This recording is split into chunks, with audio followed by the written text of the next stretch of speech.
ابو while نقل کرتے ہیں، وہ کہتے ہیں کہ ابو موسیٰ اشعری پیشاب کے بارے میں سختی سے کام لیتے تھے اور کہتے تھے کہ بنی اسرائیل میں جب کسی کے کپڑے کو پیشاب لگ جاتا تو اسے کاٹ ڈالتے۔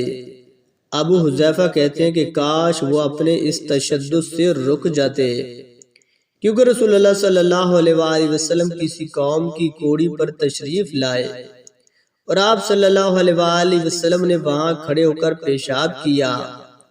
صحیح بخاری حدیث نمبر 226۔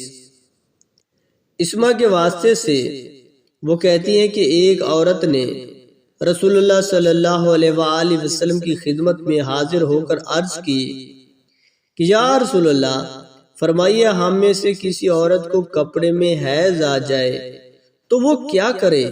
آپ صلی اللہ علیہ وآلہ وسلم نے فرمایا کہ پہلے اسے کھرچے، پھر پانی سے رگڑے اور پانی سے دھو ڈالے اور اسی کپڑے میں نماز پڑھ لے۔ صحیح بخاری حدیث نمبر 227۔